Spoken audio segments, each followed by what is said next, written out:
දරුවනි අපි පසුගිය ඒකකයෙන් තුලින් සාකච්ඡා කිරීම ආරම්භ කළා ගිණුම්කරණයේ විෂයේ ඉතා වැදගත් මාතෘකාවක් වන ලාභ අරමුණු කර නොගත් සංවිධානවල මූල ප්‍රකාශන පිළිල කිරීම.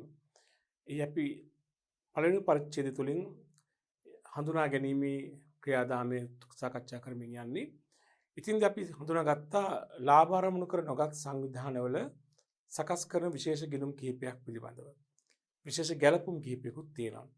එයින් ප්‍රධාන ගැලපීම තමයි ප්‍රධාන ගිණුමක් තමයි සමාජික මුදල් ගිණුම.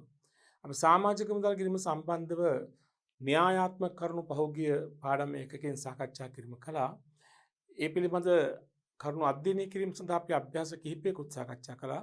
අද අපි මුලින්ම තවදුරටත් සමාජික මුදල් ගැලපීම සම්බන්ධයෙන් අභ්‍යාස කිහිපයක් සාකච්ඡා කරලා ඉන් අනතුරුව ලාභ අරමුණු කර නොගත් සංවිධානයක අපිට හමු වන තවත් ගැළපිලි තියෙනවා. ඒවා ගැන කතා කරන්න තමයි බලාපොරොත්තු වෙන්නේ. යාවජීව සමාජික අරමුදල් ගැලපීම, විශේෂ අරමුදල් ගැලපීම, පරිත්‍යාග ගැලපීම, බාහිර ක්‍රියාකාරකම් ගැලපීම යන ආදී වශයෙන් අපිට සමිති ව්‍යාපාරවලට ලාභ අරමුණු කර නොගත් සංවිධානවලදී හමු වන විශේෂ ගැලපුම්, විශේෂ ගිණුම් හඳුනා ගන්න තිබෙනවා. හරි. සමාජික මුදල් සම්බන්ධයෙන් අදාළ සිද්ධාන්තමය කරුණු සාකච්ඡා කිරීම කළ නිසා අපි අභ්‍යාස කීපයක් කතා කරලා තිබෙන නිසා තවත් අභ්‍යාස කීපයක් සාකච්ඡා කරමු. ඒ අනුව ගන්න අභ්‍යාස අංක 4. බලන්න රසික ක්‍රීඩා සමාජයේ සමාජික සංඛ්‍යාව 100කි. එක් අයෙකුගේ වාර්ෂික සමාජික ගාස්තු රුපියල් 200යි. මෙම සංගමයේ ඉන්න සමාජිකයෝ 100 දෙනෙක් ඉන්නවා. එක්කෙනෙක්ගෙන් ගාස්තු රුපියල් 200යිලු. 1999 ජනවාරි 1 වෙනි දින ක්‍රීඩා සමාජයේ ශේෂපත්‍රයේ ඒ කාලේ ශේෂපත්‍රය කියලා හඳුන්වන්නේ මූල තත්ත්ව ප්‍රකාශනයේ වර්තමාන විදියට. පාසඳාන ශේෂයන් දකින්න ලැබුණලු. කලින් ලද සමාජික මුදල් රුපියල් 2000ක් තිබිලා තියෙනවා අවුරුදු ආරම්භයේ. හිඟ සමාජික මුදල් 1000ක් තිබිලා තියෙනවා අවුරුදු ආරම්භයේ. පහත සඳහන් අතිරේක තොරතුරු ඔබට සපයලා තියෙනවා. 1. සමාජිකයන් 80 දෙනෙකු 99 වර්ෂය සඳහා සමාජික මුදල් එම වර්ෂයේ තුලදීම ගෙවා ඇති අතර තවත් 15 දෙනෙකු 2000 වසර සඳහා සමාජික මුදල්ද 99 වසර ගෙවලා තියෙනවා. ඒ වගේම සමාජිකයන් 10 දෙනෙක් 99 වසර සඳහා තවමත් සමාජික මුදල් ගෙවන්නේ නැහැ. මින් 5 දෙනෙකු 98 වර්ෂ සඳහා සමාජික මුදල් ගෙවලත් නැහැ. ඊළඟ තුන්වෙනි කාරණේ 98 වසර සඳහා නොලද සමාජික මුදල් කපහැරීමටත් එම සමාජිකයන්ගේ සමාජිකත්වය ඉවත් කිරීමටත් සංගමයේ තීරණය කරලා තියෙනවා. සමාජිකයන්ගේ සමාජිකත්වය අහෝසි කරොත් මින් ඉදිරියට තවදුරටත් ඔවුන් සංගමයේ සමාජිකයන් වෙන්නේ නැහැ. අවශ්‍ය වන්නේ 99 වසර සඳහා සමාජික මුදල් ගිණුම පිළිල කරන්න. මේ බලාපොරොත්තු වෙන එක උත්තරයක් පමණයි. ඒ තමයි 1999 වර්ෂයේ වෙනුවෙන් සමාජික මුදල් ගිණුම හදන්න කියලා. අපි සමාජික මුදල් ගිණුම රුල් කරමු. සමාජික මුදල් ගිණුමක් මේ විදිහට රුල් කරන්නට ඕනේ. ඔබට පුළුවන් 1999 වර්ෂය කියලා ලියන්න. හරි. දැන් මේ තොරතුරු දීර්ඝ තොරතුරු හරියට හඳුනාගෙන සමාජික මුදල් ගිණුමට හරහා බැර කිරීම කරන්න ඕනේ. බලන්න මුලින්ම තියෙනවා රස ක්‍රීඩා සමාජයේ සමාජික සංඛ්‍යාව 100යි. එක් අයෙකුගෙන් අය කරන ගාස්තු රුපියල් 200යි. ඒක තොරතුරක් නේද? ඊළඟට කියනවා වසර ආරම්භයේ පැවති ශේෂයන් මොනවද? වසර ආරම්භයේ කලින් ලැබූ සමාජික මුදල් තියෙනවා 2000. ඒක ආරම්භක වගකීමක් නේ බැල කරන්න 1 ශේෂය කියලා. වරහන් තුල අවශ්‍ය නම් කලින් ලද කියලා ලියවර කමක් නැහැ. නොලියවත් කමක් නැහැ. රුපියල් 2000යි නේද? ඊළඟට වසර ආරම්භක හිඟ සමාජික මුදල් රුපියල් 1000ක් තියෙනවා. ඒක සමාජික මුදල්ටම හර කරන්න ඕනේ 1 ශේෂය. වරහන් තුල හිඟ කියලා නොලියවත් කමක් නැහැ රුපියල් 1000යි. ඊළඟට තියෙනවා පහ සඳහන් තොරතුරු ඔබට දෙනවා මොනවද? සමාජිකයෝ 80 දෙනෙක් 99 වසර සඳහා සමාජික මුදල් 99 වසරදීම ගෙවලා තියෙනවා. තව 15 දෙනෙක් 2000 වසරේ සමාජික මුදලුත් 99 වසරේ ලැබිලා ගෙවලා තියෙනවා. ඒ වගේම කියනවා සමාජිකයෝ 10 දෙනෙක් 99 වසර සඳහා සමාජික මුදල් තාම ගෙවලා නැහැ. මින් 5 දෙනෙක් 98 සඳහා තාම ගෙවලා නැහැ කියලා කියනවා. දැන් ඔබ දැක්කා මේ සංගමයේ සමාජිකයෙක්ගෙන් අය කරන ගාස්තු රුපියල් කීයද? 200යි කියලා කිව්වනේ. සමාජික සංඛ්‍යාව 100යි එක්කෙනෙක්ගෙන් 200යි. ඒතර වසර මුල හිඟ සමාජික මුදල් 1000ක් තියෙනවා කියන්නේ එතන සමාජිකයෙක්ගෙන් 200නේ. 10 200න් බෙදුවම සමාජික සංඛ්‍යාව කීයද? 5යි. ඒ අවුරුද්ද මුල 98 වසර වෙනුවෙන් හිඟ සමාජික ගාස්තු තිබිලා තියෙනවා සමාජික 5 දෙනෙක් නේද? හරි. දැන් ලැබීම් තියෙනවානේ ලැබීම් වාර්තා කරන්නේ ලැබීම් හා ගෙවීම් ගිණුම හර නැත්නම් මුදල් ගිණුම හර සමාජික මුදල් ගිණුම බැරනේ සමාජික මුදල් ගිණුම බැරකම අපි ලැබීම් කියලා ඔබට විකල්ප ක්‍රම දෙකක් තියෙනවා. අවශ්‍ය නම් ලැබුණු මුළු ගාණ එකවර බැර කරන්නත් පුළුවන්. නැත්නම් පෙර වර්ෂයට ප්‍රවර්තන වර්ෂයට ඉදිරි වර්ෂවල ලැබුණු ගණන් වෙනම බැර කරන්නත් පුළුවන්. දැන් මෙහෙම ලැබීම් 1998 නේ පෙර වර්ෂයක 98ට 1999ට සහ 2000ට. කොහොමද දාගත්තොත් තමයි පහසුයි. හඳුනා ගන්න. දැන් බලන්න මේ ලැබිලා තියෙන තොරතුරු අනුව කොහොමද ලැබිලා තියෙන්නේ? සමාජික 80 දෙනෙක් 99 වසර සඳහා සමාජික මුදල් ගෙවලා තියෙනවා. එක්කෙනෙක් සමාජික ගාස්තු රුපියල් 200ක් ගෙවන්න එපා. ඒතර 200 ගානේ සමාජික 80 දෙනෙක් මේ අවුරුද්දට සමාජික මුදල් මේ අවුරුද්දෙම ගෙවලා තියෙනවා නේ. ඒතර 200 වැඩි කිරීම 8. 80 නේද? 16000ක් නේ. මේ අවුරුද්දට ලැබිලා තියෙන 99 වසරටම ගෙවලා තියෙන රුපියල් 16000ක් නේද? ලැබි 99ට නේද? ඒතර එහෙම දාගත්තොත් 99ට ලැබිලා තියෙන රුපියල් 16000ක්. තවමත් කියන්නේ. තව මේ සමාජික 15 දෙනෙක් 2000 වසරට ගෙවලා තියෙනවා. සමාජික 15 දෙනෙක් 200 ගාන ලබන අවුරුද්දට ගෙවලා. 200 වැඩි කිව්වම 15. රුපියල් කීයද කියන්නේ? 3000ක් නේ. ලබන අවුරුද්දට 2000 වසර සමාජික මුදල් ලැබිලා තියෙන රුපියල් කීයද නේ? 3000ක්. ඊළඟට කියනවා සමාජිකයන් 10 දෙනෙක් 99 වසර සඳහා සමාජික මුදල් තාම ගෙවලා නැහැ. 99 අවුරුද්දට සමාජික 10 දෙනෙක් ගෙවලා නැහැ. කියන වසර අවසන් හිඟ හිටි. මින් 5 දෙනෙක් 98 සඳහා සමාජික මුදල් තාම ගෙවලා නැහැ. ඔබ දැක්ක 98 අර ගිය අවුරුද්දට සමාජික ගාස්තු ගෙවලා තිබුණේ නැහැ සමාජිකයෝ 5 දෙනෙක් නේද? ගිය අවුරුද්දට සමාජික ගාස්තු ගෙවලා තිබුණේ නැහැ සමාජිකයෝ 5 දෙනෙක්. නේද? ඔව්. එතකොට ඒකේ රුපියල් 10 ආවේ එහෙමනේ. දැන් ඒ 5 දෙනා මේ අවුරුද්දට තාම සමාජික ගාස්තු ගෙවලා නැහැ. ගිය අවුරුද්ද හිඟ ගන්න තාම ගෙවලා නැහැලු. මේ අවුරුද්ද අවසානයේ සමාජිකයෝ 10 දෙනෙක් සමාජික මුදල් හිඟ හිටලා කියලා කියනවා. හරි? ඒ වගේම තවදුරටත් කියන ඊළඟ ගැලපෙල්ලේදී 98 වසර සඳහා නොලද සමාජික මුදල් කපහැරීමටත් එයාගේ සමාජිකත්වය ඉවත් කිරීමටත් තීරණය කළා. 99 වසරදී සංගමයේ තීරණයක් කරන් තියෙනවා 98 වසර සඳහා හිඟවිටි සමාජික මුදල් තවම ලැබෙන්නේ නැති සමාජික මුදල් තිබෙනවා නම් ඒ කපහරින්න වගේම ඒගොල්ලන්ගේ සමාජිකත්වයක් අහෝසි කරන්න. ඒතර 99 පටන් ගන්නකොටම 98 වෙනුවෙන් කීයක් ලැබෙන්න තිබුණාද? 1000ක්. මේ 1000න් සමාජික 5 දෙනාට 200 වලින් පහනේ. මේ 10න් කිසිවක් මේ අවුරුද්ද ලැබිලා නැහැ. මේ ලැබීම් තුල කොහෙවත් 98 සඳහා ලැබුණ කතාවක් කියලා නැහැනේ. 98 සමාජික මුදල් තාම ගෙවන්නේ නැහැ කියලා තමයි කියන්නේ සමාජික 5 දෙනා නේද? එහෙනම් 98ට සමාජික මුදල් මේ අවුරුද්ද ලැබිලා නැහැ ඇත්තම කියනවා නේද? හරි. දැන් සංගමයේ තීරණයක් කරන් තිනවා ගිය අවුරුද්දේ හිඟ සමාජික මුදල් පැවති අයගේ සමාජික මුදල කපහරින්න වගේම ඒගොල්ලන්ගේ සමාජිකත්වයත් අහෝසි කරන්න. දැන් මේ රුපියල් 1000 කපහරිනවා. දෙසටහන ආදායම් හා වියදම් ගිණුම හරනේ. ආදායම් හා වියදම් අරහතුල කපහැරීම. කීයද කපහරින්නේ? සමාජික 5 දෙනෙක් 200 වැඩි කිරීම 5. රුපියල් කීයද? 1000ක්. මේ 10 තමයි කපහරින්නේ. හරිද? රයිට්. ඊළඟට දැන් අපි බලමු තවදුරටත් අපි ගලප ගන්න ඕනේ මේ සමාජික මුදල් ගිණුමේ අවුරුදු අවසානයේ කලින් ලැබීම්, අවුරුදු අවසානයේ හිඟ හිටීම් සහ වර්ෂයේ සමාජික මුදල් ආදායම්. ওই කරුණු තුන තව ගලප ගන්න තියෙනවා. අපි ගලප ගමු. මම මේ ගිණුම තව පොඩ්ඩක් දික් කරනවා.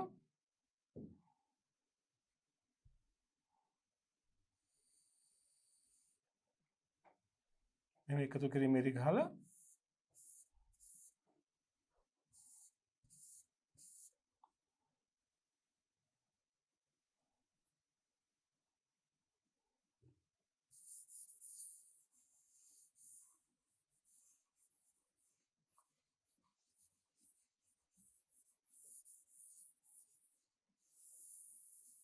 හරි.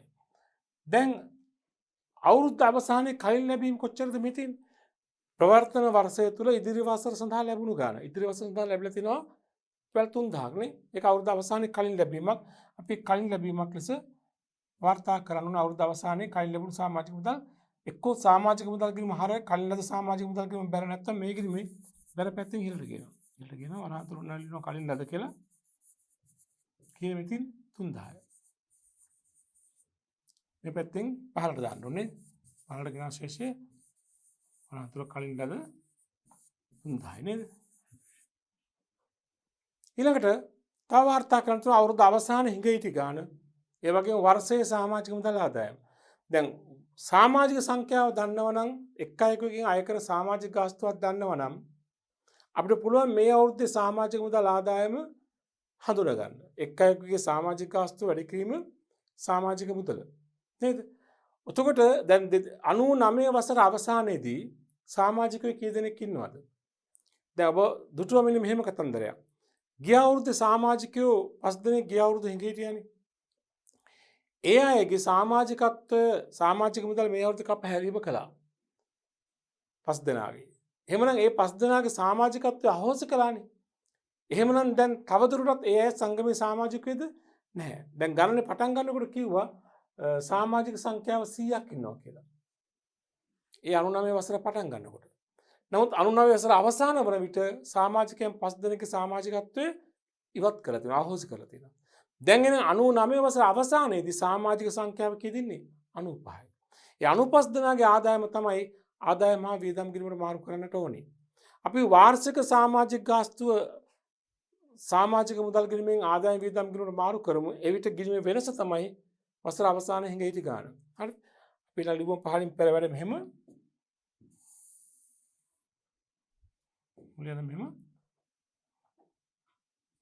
1999 वर्षे सामाजिक मुदल आदायम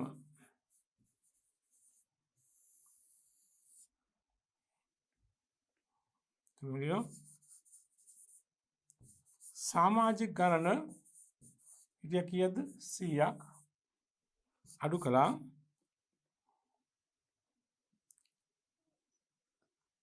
සමාජිකත්වය අහෝසි වීම අහෝසි කිරීම කී සමාජිකයෝ 5 දෙනෙක් නේ. එතකොට දැන් සමාජිකරණ කීයද? يعني ක්‍රියාකාරී සමාජිකරණ 95යි. ක්‍රියාකාරී සමාජිකරණ 95යි. ඊළඟට එක් අයෙකුගේ सामाजिक मुदल की रुपया 200යි. එක් අයෙකුගෙන් අය කරන සමාජික ආස්ත රුපියල් 200යි. ඒක පහලින් එම නිසා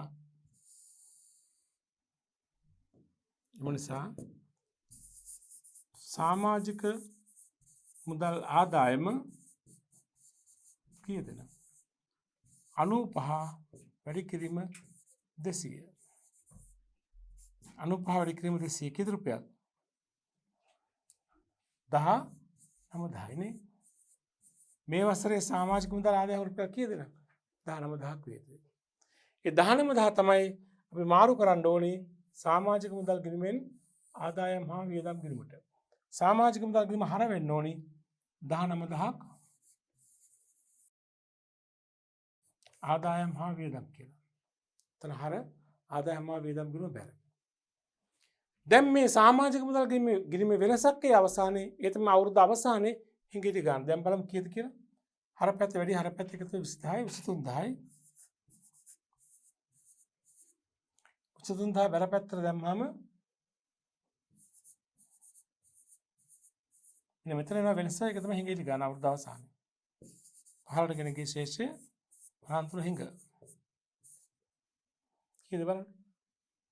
මෙතන තියෙනවානේ 18,000යි 19,000යි 20,000යි 22,000යි 10ක් එන වෙනසනේ හිඟිටි ගන්න. ඉහළට ගෙන ශේෂය හිඟිටි ගන්න 1000යි. ඒතර ඔයගොල්ලන්ගේ අවුරුදු අවසානයේ හිඟිටි සංඛ්‍යාව හිඟිටි සමාජික ගාස්තු රුපියල් 1000යි. ඒක අනිත් පැත්තෙන් බැලුවොත් මෙහෙමත් කියන්න පුළුවන් නේ. දැන් ගානිකවල සමාජිකයන් 10 දෙනෙක් 99 වසර සඳහා තාම සමාජික මුදල් ගෙවලා නැහැ. මින් 5 දෙනෙක් 98ට හිඟයි. ඒ 5 දෙනාගේ සමාජිකත්වය අහෝසි කළා. එහෙනම් 99 12 31 වන විට සමාජිකව 10 දෙනෙක් තමයි හිඟ හිටලා තියෙන්නේ. ඉන් 5 දෙනෙක් අහෝසි කළ සමාජිකයෝ. එහෙනම් ක්‍රියාකාරී සමාජිකයෝ තව ඉන්නේ කීයද හිඟ හිටියේ? 5 දෙනයි. 200 වල එකකින් 5 කීයද? රුපියල් 10000 හිඟ හිටි කාරණේ. හරි. ඒතර මේ අවසාන ඉලක්කම් දෙක මුල තත්ත්ව ප්‍රකාශනයේ හිඟ හිටි සංඛ්‍යාව ජංගවත්කම් කලින් ලැබූ සංඛ්‍යාව ජංගම වගකීම්. ඔන්න ওই විදිහට තමයි ඔය ප්‍රශ්නයට පිළිතුරු සපයන්නට ඕනේ. හරි නේද? හොඳ අපි තව අභ්‍යාසයක් විසඳමු. බලන්න අභ්‍යාස සංඛ්‍යා 5. විසුතුරු තරුණ සමාජයේ සමාජික සංඛ්‍යාව 700කි. එක් අයෙකුගේ මාසකට රුපියල් 20 බැගින් සමාජික ගාස්තු ගෙවන්න ඕනේ. මාසකට තමයි 20. අවුරුද්දට නෙමෙයි. අවුරුද්දට නම් 12 වැඩි වෙන්න ඕනේ. ඒක රුපියල් 240ක් අවුරුද්දට.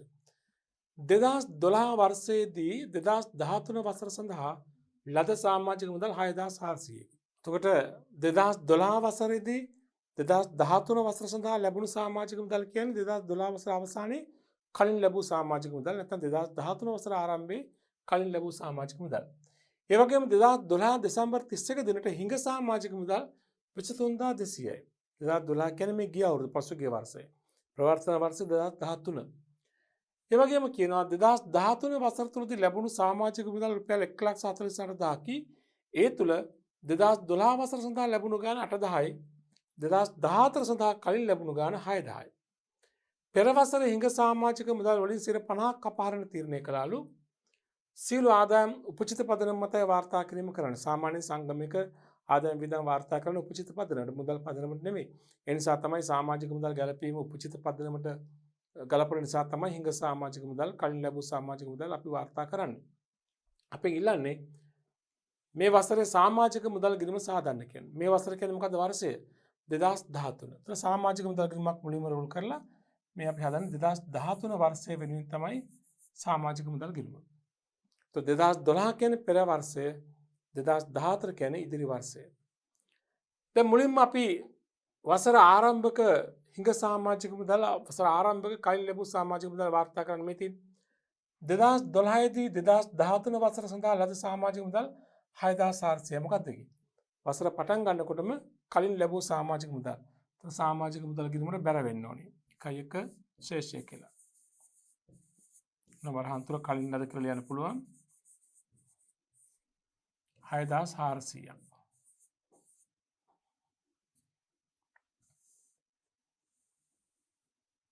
හරි නේද? හොඳයි. ඊළඟට කියනවා වසර පටන් ගන්නකොටම හිඟයට තිබිලා තියෙන රුපියල් 23200ක් නේද? සමාජික මුදල් ගිණුම හර කරනවා 1 ශේෂය වරහන්තුර හිඟ කියලා කීයද? 23200ක්.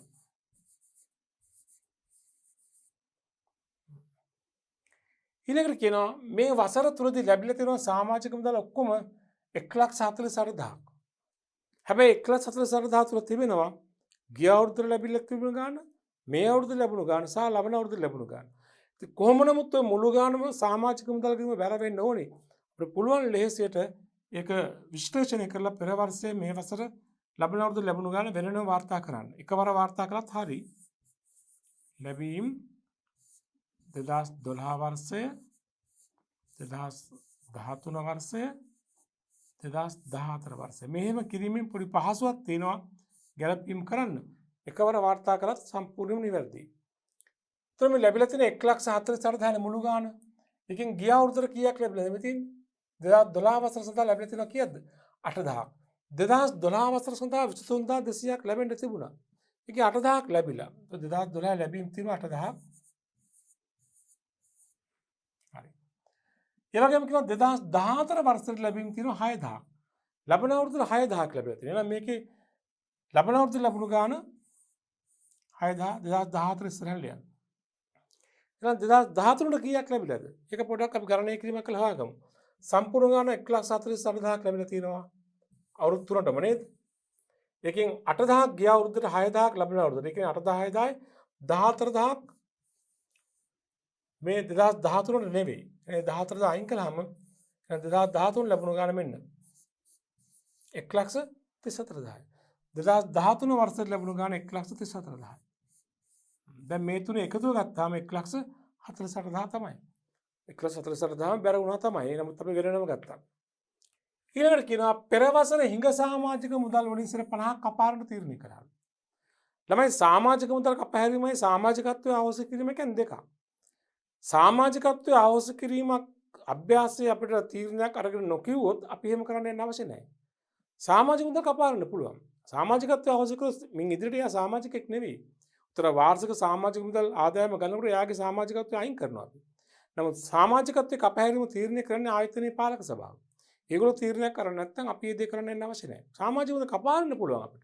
මේ ගණනේ කියන්නේ පෙර වසරේ හිඟ සමාජික මුදල් තිබිලා තියෙනවා 23200ක්. ඒකෙන් 8000ක් ලැබිලා තියෙනවා. තවදුරටත් හිඟ සමාජික මුදල් වලින් සිර 50ක් කපහරිනවා. දැන් බලමු කපහරින සමාජික මුදල් කීයද කියලා. අපි ඒක වෙනම පෙරඩවල් ගන්න එකල බලමු. එහෙම ලියන්න පුළුවන් අයට.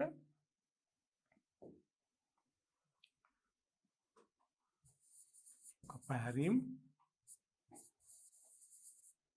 මෙහෙම දාන්න පුළුවන්. පෙර වර්ෂයේ හිඟ හිටි කීයක් තිබුණද? 23200යි. හරිනේ. ඉතින් 23200ක් තිබුණානේ. ගිය අවුරුද්ද හිඟ හිටි ගන්න. හරි ඉතින්. ඒකෙන් ලැබුණා කීයක්ද? 8000ක්. ඒතර අපි අඩු කළා ලැබීම්. ඒකෙන් 8000ක් ලැබිලා තියෙනවනේ. ඒතර තවදුරටත් හිඟ හිටි කී දෙනා? 15200යි. තව දුරටත් හිඟ හිටි 15200යි. දැන් මේ 15200 මොකද කරන්න කියන්නේ? ඒක සිර 50ක් කපහරිනවා. ඒ නිසා කපහැරීම් කොච්චරද? 15200න් 150ක්. ඒ කියන්නේ 7600ක්. පෙර වසර හිඟ සමාජික මුදල් වලින් මේ අවුරුද්දේ කපහරින තීරණය කරනවා රුපියල් 7600ක්. දිසටාන මොකද්ද? ආදායම හා වියදම් කිරීම හර සමාජික මුදල් කිරීම බැර. සමාජික මුදල් කිරීම බැර කරමු 7600ක් ආදායම් වියදම් කියලා. වරන්තුල කපහැරීමනේ 7600ක්. හරි. දැන් තවදුරටත් වාර්තා කරන්න ඕනේ කාරණා තුනක් තියෙනවානේ. මොකද්ද? වසර අවසානයේ කලින් ලැබීම්, වසර අවසානයේ හිඟ හිටීම්, වර්ෂයේ සමාජික මුදල් ආදායම මාරු කිරීමනේ. අපි ඒක වාර්තා කිරීම සඳහා අපි මුලින්ම සමාජික මුදල් කිරීමේ මෙහෙම එකතු කිරීම ඉරි ගහලා අපි දැන් පැහැදිලිවම දන්නවා ලබන අවුරුද්දට කලින් ලැබුණු ගාණ කීයද මෙතන? 2014 වර්ෂයේ කලින් ලැබීම් 6000. ඒක මේක සමාජික මුදල් ගාණ කිරීමෙන් ඉවත් කරන්න එපා. එක්ක සමාජික මුදල් කිරීම හර කලින් ලැබූ සමාජික මුදල් කිරීම බැර නැත්තම් මේ ගිණුමෙන් බැර පැත්තෙන් ඉහළට ගේන්න. ඉහළට ගෙන ශේෂ්ඨ වරහන් තුල කලින් ලද කීයද? 6000 නේද? මේ පැත්තෙන් පහළට දාන්න ඕන. පහළට ගෙන ශේෂ්ඨ 6000. ඊළඟට වර්ෂයේ හිඟ අවසානයේ හිඟ හිටි ගාන හා වර්ෂයේ සමාජික මුදල් ආදායම. දැන් හොඳ ආකාරව දන්නවා ওই දෙකෙන් අපිට වර්ෂයේ සමාජික මුදල් ආදායම හඳුනා ගන්න පුළුවන් ලේසියෙන්ම. එක් අයෙකුගේ සමාජික ගාස්තුව වැඩි කිරීම සමාජික සංඛ්‍යාවනේ. වර්ෂයේ සමාජික ගාස්තුව සමාජික මුදල් කිරීමට ඇතුළත් කළාම කිරීමේ වෙනස මොකක්ද වෙන්නේ? හිඟ හිටි සමාජික මුදලනේ. දැන් බලමු වර්ෂයේ සමාජික මුදල් ආදායම කීයද කියලා. ඒතර ලියනවා මෙහෙම. පෙරඩක් එකනේ. අංක 2 2013 වර්ෂයේ සමාජික මුදල් ආදායම කොහොමද? සමාජිකයෙක් කියන මේ සංගමේ කාලේ පටන් ගන්නකොට කිව්වනේ සමාජිකයෝ ඉන්නවා 700 දෙනෙක් නේද? අපිට මතක ඇති. ඉතින් සමාජික 700ක් ඉන්නවා. එක් අයෙකුගේ මාසකට 20යි. වාර්ෂික වෙන 12 වැඩි වෙන්න ඕනේ නේද? හරි. එහෙනම් මෙහෙම බලන්න.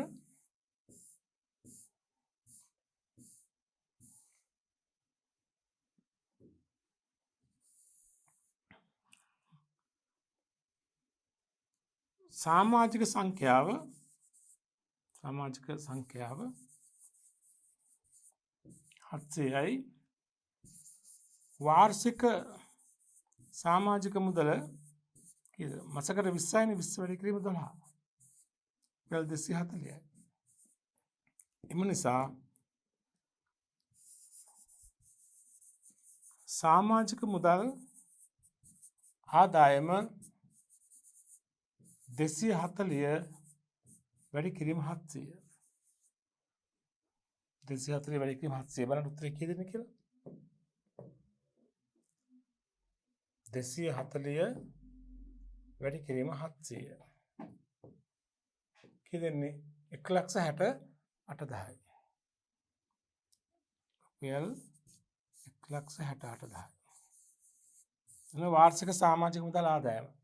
මේක තමයි අපි මාරු කරන්න ඕනේ මෙතනින් සමාජික මුදල් කිරීමෙන් ආදායම වියදම් කිරීමට. 1,68,000 නේ.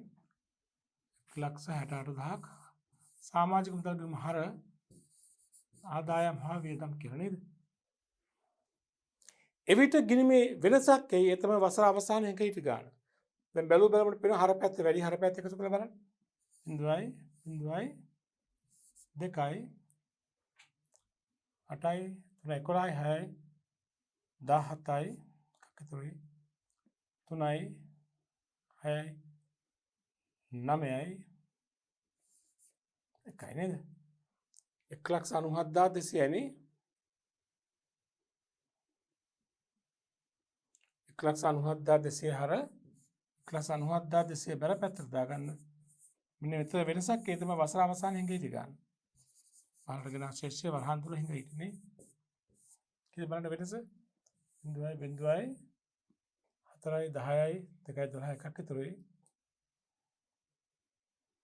7යි 8යි 15යි 19යි 25යි 32යි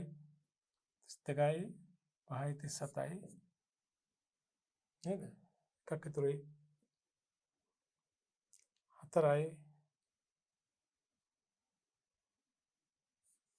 5යි 9යි 55,200ක් කියලා. බලන්න ආයතන හරිද කියලා?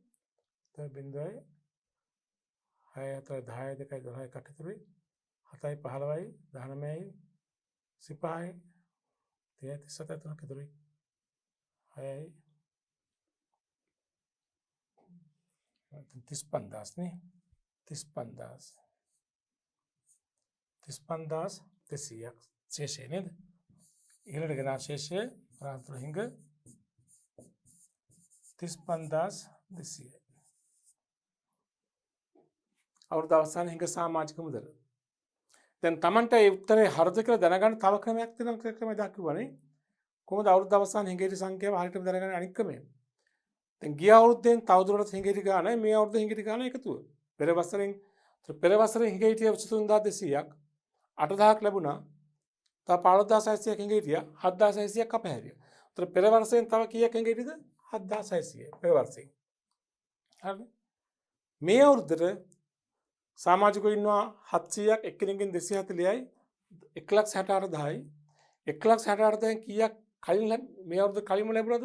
6,400ක්. ඒතර 1,68,000න් 6,400ක් කලින් ලැබුණා. ඒක අඩු වෙන්න ඕනි. ඊට අමතරව මේ අවුරුද්දට ලැබිලා තියෙන 1,34,000. ඒකත් අඩු වෙන්න ඕනි. ඒතර 1,68,000න් අඩු වුණාම 1,34,000කුයි 6,400කුයි. ඒකට 1,34,000යි 6,400 1,40,400ක් අඩු වෙනවා මේ අවුරුද්දේ. ඒතර 1,68,000න්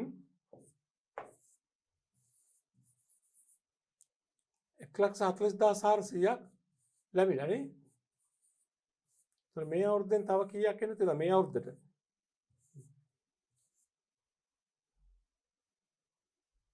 විසිහත්දාසයිසිය. මේ අවුරුද්ද 27,600යි ගිය අවුරුද්ද 7,600යි මුළු ගාන එකතු කළාම 35,200. හරිනේ? අපි ගිණුමින් ආව 35,200 ලේසියෙම ගත්තා. වාර්ෂික සමාජික මුදල ගිණුමට දැන් මම ඉබේම වෙනස එනවා හිඟිටි ගන්න. හිඟිටි ගන්න වෙනම හොයනවා නම් අර විදිහට හොයන්න ඕනේ. පෙර වර්ෂයෙන් තවදුරටත් හිඟිටි ගන්න සහ මේ අවුරුද්දේ හිඟිටි ගන්න දෙකේ එකතු තමයි 35,200 එන්නේ. පැහැදිලිද? ඔන්නෝමයි ඒ අභ්‍යාසය සෑදෙන්නට ඕනේ. හොඳයි. අපි බලමු ඊළඟට තියෙන ගැළපිල්ල මොකක්ද කියලා. දැන් අපි කතා කරමින් යන්නේ ලාභ අරමුණු කර නොගත් සංවිධානවලදී අපිට හමු වන විශේෂ ගිණුම් සහ ගැළපීම්. ප්‍රධානම එක තමයි සමාජික මුදල් ගිණුම හා ඒ ගැළපීම් කරන ආකාරය අපි අධ්‍යයනය කළා. තවදුරටත් අපිට ඉදිරි ගණන්වලදී නැවත නැවත සමාජික මුදල් ගැලපීම එනවා. ඉතින්දී අපි මේ තවදුරටත් අපට අභ්‍යාස විසඳන්න හැකියාව තිබෙනවා. ඊළඟ කාරණේ අපි දැනගමු සමුච්චිත අරමුදල. මොකද්ද මේ සමුච්චිත අරමුදල කියලා කියන්නේ? ආරම්භයේදීම කියන්නම් සාමාන්‍ය වෙළඳ ව්‍යාපාරයක ප්‍රාග්ධනය කියන වචනයට යොදන යෙදුම තමයි ලාභ අරමුණු කර නොගත් සංවිධානයකදී අපි කියන්නේ ඒක සමුච්චිත අරමුදල කියලා. දැන් ප්‍රාග්ධනය කිව්වම ඔබලාගේ ඔළුවට එන්න ඕන මොකද්ද? අයිතිකරුවන්ගේ හිමිකම. එහෙනම් සමුච්චිත අරමුදල කියන්නේ සමාජිකයන්ගේ හිමිකම. හිමිකම තමයි. දැන් සමිති ව්‍යාපාරයක මෙතන ලාභ අරමුණු කර නොගත් සංවිධානයක අයිතිකරුව කියන්නේ සමාජිකයනේ. ඒ සමාජිකයන්ගේ හිමිකම නියෝජනය කරන ගිණුම තමයි සමුච්චිත අරමුදල් ගිණුම. සමුච්චිත අරමුදල් කියන්නේ හිමිකම. දැන් සාමාන්‍ය ව්‍යාපාරයක හිමිකම හොයාගන්නේ කොහොමද අපි? වත්කම් වලින් වගකීම් අඩු කරලා. ලාභ අරමුණු කර නොගත් සමිති ව්‍යාපාරයකත් එලෙසමයි සමුච්චිත අරමුදල් හොයාගන්නේ. යම් දිනක පවතින වත්කම් වලින් එදිනට පවතින වගකීම් ප්‍රමාණය අඩු කරන්න ලැබෙන උත්තරය තමයි සමුච්චිත අරමුදල. උතර අපි මූල තත්ත්ව ප්‍රකාශනයේ හිමිකම යටතේ තමයි සමුච්චිත අරමුදල වාර්තා කරන්නේ. සාමාන්‍ය වෙළඳ ව්‍යාපාරික ප්‍රාග්ධනය කියලා අපි ලියන්නේ. එතෙන්ට යොදන වචන තමයි සමුච්චිත අරමුදල. ඒ වගේම සාමාන්‍ය වෙළඳ ව්‍යාපාරික ආදායම් ප්‍රකාශනයේ ආදායම හා වියදම අතර වෙනස අපි හඳුනගන්නේ සුද්ධ ලාභය හෝ අලාභය කියලානේ. සමිති ව්‍යාපාරයක මෙතන ලාභ අරමුණු කර නොගත් සංවිධානයක ආදායම් ප්‍රකාශනයේ වෙනස, ආදායම හා වියදම් ගිණීමේ වෙනස අපි හඳුන්වන්නේ අතිරික්තය හෝ ඌනතාවය කියලා. සාමාන්‍ය වෙළඳ ව්‍යාපාරයක සුද්ධ ලාභය හෝ අලාභය ප්‍රාග්ධන කිරීමට මාරු කරනවා වගේම ලාභ අරමුණු කර නොගත් සංවිධානයක අතිරික්තය හෝ ඌනතාවය සමුච්චිත අරමුදල් ගිණීමට ඇතුළත් කළ යුතුයි. ඒතර අතිරික්තයක් තිබෙනවා නම් මූල තත්ත්ව ප්‍රකාශනයේදී සමුච්චිත අරමුදලට එකතු කරලා පෙන්නනවා. ඌනතාවයක් තිබෙනවා නම් ආදායම් වියදම් ගිණීමේ සමුච්චිත අරමුදලෙන් අඩු කරලා පෙන්නනවා. ඒතර සමුච්චිත අරමුදල් ගිණීමේ සම්පූර්ණ ශේෂය තමයි සමිති ව්‍යාපාරයක සමාජිකත්වයේ හිමිකම කියලා අපි කියන්නේ. ඒතර යම් දවසක අපිට සමුච්චිත අරමුදල් ගිණීමේ ශේෂය ගණනය කරන්න වුණොත් අපි හදනවා සමුච්චිත අරමුදල ගණනය කිරීමේ ප්‍රකාශනයක්. මේ ප්‍රකාශනට අපිට නමක් යොදන්නත් පුළුවන්. මේ ප්‍රකාශනට අපිට කියන්න පුළුවන් තත්ත්ව විස්තරය කියලා. තත්ත්ව විස්තරය. තත්ත්ව විස්තරයක ආධාරයෙන් තමයි අපි සමුච්චිත අරමුදල ගණනය කරන්නේ. තත්ත්ව විස්තරය කියන්නේ මූල තත්ත්ව ප්‍රකාශනය හා බඳු දෙයක් තමයි. නමුත් අර වර්ගීක වත්කම් වගකීම් වර්ගීකරණයක් නැහැ. නිකම් ඇතුළත් කරන වත්කම් උඩින්ම දාලා වත්කම් වල එකතු අරගෙන අඩු කරන වගකීම් වල එකතු. දැන් මේ තියෙන්නේ මේ ව්‍යාපාරයේ මේ සංගමේ වත්කම් ගොඩනැගිලි ලක්ෂයක් තියෙනවා. ක්‍රීඩා කුටිය, ලී බඩු, ආහාර තොගය, හිඟ සමාජික මුදල් මුළු වත්කම් වල එකතු 4,69,000යි. වගකීම් දෙකක් තිබිලා තියෙනවා. එකක් බැංකු ණය, අනික කලින් ලද සමාජික මුදල්. ඒ වගකීමක්නේ. ඒ දෙක එකතු 2,69,000යි. 4,69,000න් 2,69,000 අඩු කළාම වෙනසක් එනවා 2,60,000ක. ඒ තමයි සමුච්චිත අරමුදලේ ශේෂය මෙදාට. අතර යම් දවසක මේ සමුච්චිත අරමුදල් ගිණීමේ ශේෂය දීලා නැත්නම් අපි සොයා ගන්න මොකද හදන්න ඕනේ? තත්ත්ව විස්තරයක්. තත්ත්ව විස්තර කියන්නේ වත්කම් වලින් වගකීම් අඩු කරලා පෙන්වන වාර්තාව. වත්කම් වගකීම් ලේඛනය. නේද? ඒතර අපිට හුඟක් වෙලාවට ලාභ අරමුණු කර නොගත් සංවිධානයක ගිණුම් හදනකොට ගිණුම් වාර්තා හදනකොට මෙවැනි තත්ත්ව විස්තරයක් පිළිල කිරීම අවශ්‍ය වේවි. ආරම්භක සමුච්චිත අරමුදල් ගිණීමේ ශේෂය හොයාගන්න. ඒක මූල තත්ත්ව ප්‍රකාශනයේ හිමිකම් යටතේ වාර්තා කළ යුතු නිසා. හොඳයි. ඊළඟට බලන්න සමිති ව්‍යාපාරයකදී අපිට හම්බුන තව ගැළපීමක් තමයි යාව ජීව සමාජික මුදල් ගැළපීම. මොකද මේ යාව ජීව සමාජික මුදල් කියලා කියන්නේ? තමයි දන්නවා සමාජික මුදල් දන්නවනේ. සමාජික මුදල් සහ යාව ජීව සමාජික මුදල් අතර පොඩි වෙනසක් තියෙනවා. සමාජික මුදල් කියලා කිව්වේ සංගමයේ සමාජිකත්වයේ පවත්වාගෙන යාම සඳහා සමාජිකයන් වශයෙන් සංගමයට මාසිකව හෝ කාර්තු වශයෙන් හෝ වාර්ෂිකව ගෙවන මුදල. යාව ජීව සමාජික මුදල් කියන්නේ ඒකෙම තමයි දිගුවක්. ඒ කියන්නේ සමහරක් සමිති ව්‍යාපාර සමාජිකයන්ට ප්‍රදානය කරන යාව ජීව සමාජිකත්වය. ඒ කියන්නේ එකවර මුදලක් අය කරගන්නවා හුන්ට යාව ජීව සමාජිකත්වය ලයිෆ් මෙම්බර්ෂිප් එක ලබා දෙනවා නැවත නැවත සමාජිකයාගේ මුදල් අය කරන්නේ නැහැ. එකවර මුදල් තරමක් ලොකු මුදලක් අය කරගන්නවා. එච්චර අය කරන්නේ. ඒ මුදල ගෙවලා ඒ සමාජිකයාට සංගමයේ යාවජීව සමාජිකත්වය ලබා ගන්න පුළුවන්. අඛණ්ඩ සමාජිකත්වය. તો වරින් වර සමාජික ගාස්තු ගෙවීමක් කරන්න අවශ්‍ය නැහැ. උතර මේ අපි තුමු සමාජිකයේ වාර්ෂික සමාජික ගාස්තු රුපියල් 10 කියන්නකො. සංගමයේ ප්‍රදානය කරනවා අවුරුදු 25 රුපියල් 25000ක එකපාර ගෙවුවොත් යාවජීව සමාජිකත්වයක් දෙනවා කියලා. එමෙතන රුපියල් 10000ක මුදලක් එකපාර ගෙවුවොත් යාවජීව සමාජිකත්වයක් ප්‍රදානය කරනවා කියලා. උතර මේ විදිහට වාර්ෂික සමාජික ගාස්තුවක් වෙනුවට වසර ගණනාවකට අදාළ සමාජික ගාස්තුවක් යාවජීව ලබාගෙන යාවජීව සමාජිකත්වයක් ප්‍රදානය කර තිබෙනවා නම් ඒ ලැබෙන ගාස්තුව අපි කියනවා යාවජීව සමාජික මුදල් කියලා. යාවජීව සමාජික මුදල් අපි සාමාන්‍ය සමාජික ගාස්තු ගිණුමට බාරු කරන්නේ නැහැ. සංගමය යාවජීව සමාජිකත්වයන් ප්‍රදානය කරනවා නම් යාවජීව සමාජිකයන්ගෙන් ලැබෙන මුදල වාර්තා කරන්න වෙනම ගිණුමක් පවත්වා ගන්නවා. ඒක අපි නම් කරනවා යාවජීව සමාජික මුදල් ගිණුම කියලා. ඊළඟ සංගමයේ විධායක සභාව තීරණය කරන්න ඕනි මේ යාවජීව සමාජිකයන්ගෙන් ලැබෙන සමාජික ගාස්තුව වසර කීයක් සඳහා වළංගුද කියලා. දැන් වසර කීයක් තුලදීද ආදායම් වියදම් ගිණුමට මාරු කරන්න කියලා. නැවත සංගමයේ සමාජිකයන්ගෙන් නැවත අය කරන්නේ නැහැ. නමුත් සංගමයේ පාලක සභාව තීරණය කරනවා මේ ලබාගත් මුදල එක්ක වසර 10ක් තුලදී ආදායම් වියදම් ගිණුමට මාරු කරන්න නැත්නම් වසර 20ක් තුලදී ආදායම් වියදම් ගිණුමට මාරු කරන්න ආදී වශයෙන්.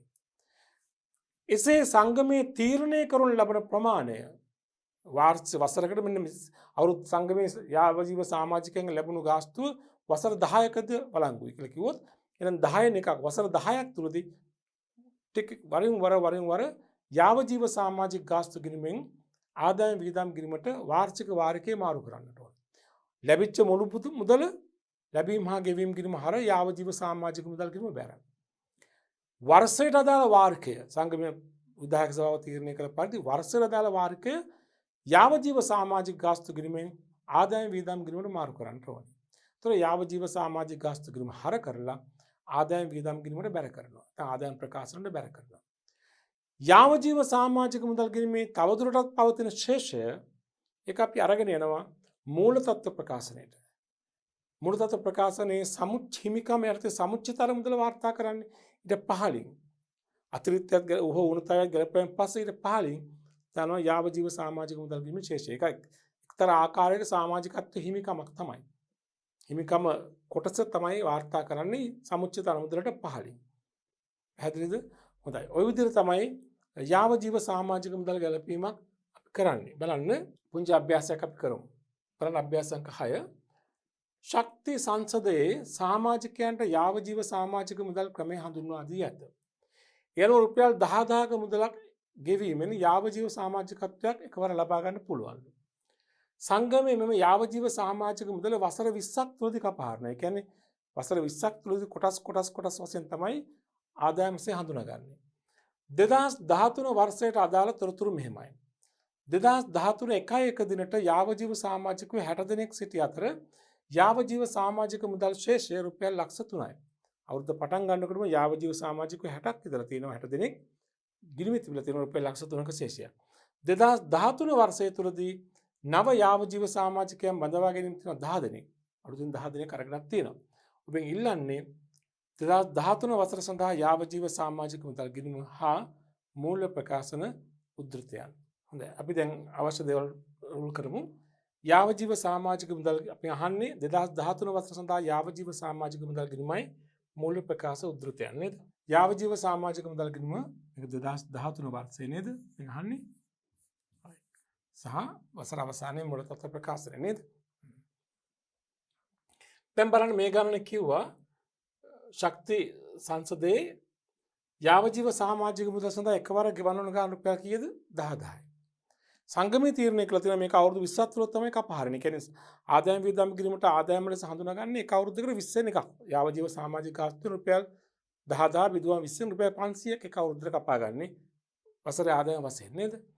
ඒතර වසර ආරම්භයේ සමාජිකයෝ ඉඳලා තියෙනවා 60 දෙනෙක්. 60 දෙනෙක් අවුරුද්ද මුල සමාජිකයෝ ඉඳලා ලක්ෂ 3යි ශේෂය නේද? යාවජීව සමාජික මුදල් ගිණුම බැර කරමු. ආරම්භක ශේෂය ලක්ෂ 3ක් තියෙනවා. මේ අවුරුද්ද නව සමාජිකයෝ බඳවාගෙන තියෙනවා මේ අවුරුදු රුපියල් සමාජික කී දෙනෙක්ද 10 දෙනෙක්. එක්කෙනෙක් කීයක් ගෙවන්න ඕනද රුපියල්? යාවජීව සමාජිකත්වයක් ගන්න ගෙවන්න ඕන ගාන රුපියල් 10000.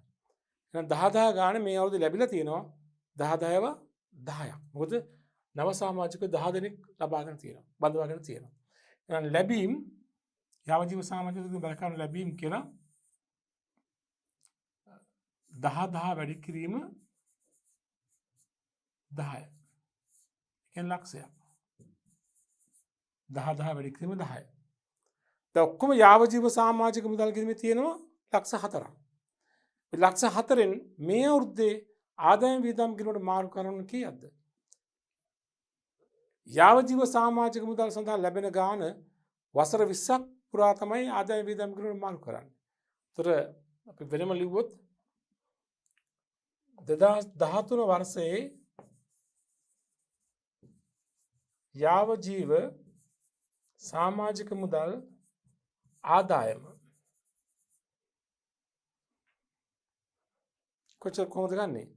එතකොට මේ අවුරුද්ද එක පැහැරින ගාන 10යි මේ අවුරුද්ද ලැබුණා 10000ක් බැගින් සමාජික 10 දෙනෙක් ලක්ෂයක් හම්බුණා. ඔය ලක්ෂෙන් 20න් එකක්.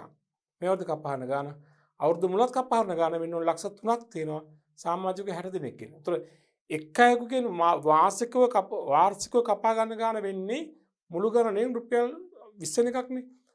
රුපියල් 10000 මුළු මුදල එක්කෙනෙක්ගෙන් ලබා ගන්න ගාන අවුරුදු 20ක් පුරාවට නම් එක් අයකින් අය කරන ගාන 10000 බෙදීම 20 රුපියල් 500. ඒතර 500 ගානේ අවුරුදු මුල හිටිය සමාජික 60ක්.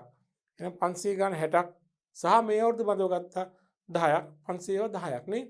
ඒතර මෙහෙමයි වෙන්න ඕනේ. ඒක මෙහෙමයි ගන්නෙ.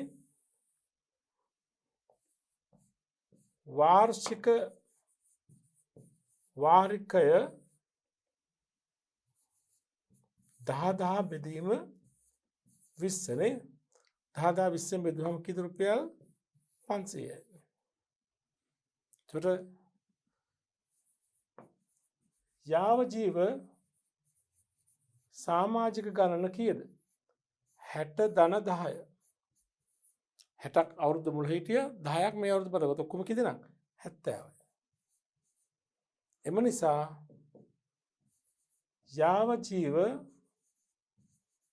සමාජික මුදල් ආදායම කොච්චරද? 500 වැඩි කිරීම 70.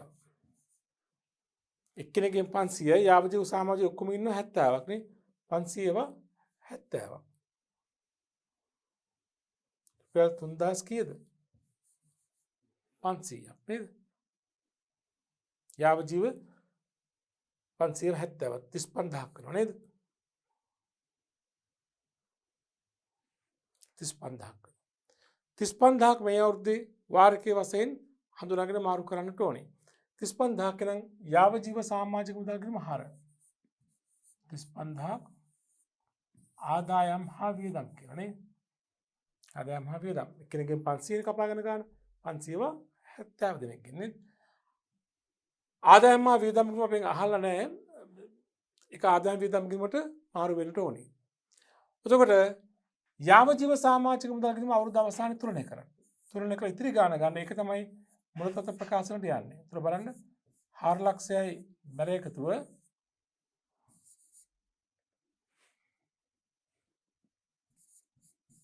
4 ලක්ෂය හරපත්‍ර දැම්මම පහළට ගෙන ශේෂය 35000 ගියාම කී 3,65,000 නේ. ඊළඟ ගෙන ශේෂය 3,65,000.